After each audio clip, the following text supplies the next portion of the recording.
പിന്നെ അക്കോക്ക് ബിഷപ്പ് ലിഖിത ഭക്ഷണാലമാരിയുടെ 1262 ദിവസമാണ്. ഇന്നത്തെ ഭക്ഷണം നൽകിയിട്ടുള്ള കമൻസുകൾ: ഹരിഹര സാർ എല്ലാ മാസവും നൽകുന്ന ഭക്ഷണം ഇന്നും അദ്ദേഹം നൽകിയിട്ടുണ്ട്. അദ്ദേഹത്തിനും കുടുംബത്തിനും അക്കോക്കിൻ്റെ പേരിലുള്ള എല്ലാ നന്ദിയും കടപ്പാടും അറിയിക്കുന്നു. അതോടൊപ്പം തന്നെ രണ്ടാമത്തെ അടുത്തതായിട്ട് രാധമ്മ ഭർത്താവിൻ്റെ ഓർമ്മ ദിവസം പ്രമാണിച്ച് മുരളീധരൻ ഉണ്ണിത്താൻ അദ്ദേഹത്തിൻ്റെ ഓർമ്മദിനം പ്രമാണിച്ച് നൽകുന്ന ഭക്ഷണമാണ്.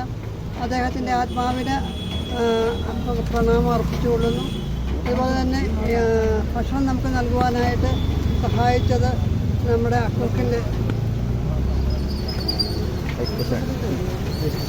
വൈസ് പ്രസിഡന്റ് ശ്രീകുമാർ ആണ്. ആ ശ്രീകുമാറിൻ്റെ കുടുംബത്തിനും അക്കോക്കിൻ്റെ പേരിലുള്ള നന്ദിയും കടപ്പാടും അറിയിക്കുന്നു. അതുപോലെ തന്നെ രാധാമിക്കും കുടുംബത്തിനും അക്കോക്കിൻ്റെ എല്ലാ നന്ദിയും കടപ്പാടും അറിയിക്കുന്നു. ഇത് ഭക്ഷണം നൽകുവാനായിട്ട് എത്തിച്ചേർന്നിട്ടുള്ളത് നമ്മുടെ അക്കോക്കിൻ്റെ വൈസ് പ്രസിഡന്റ് ശ്രീകുമാറാണ്.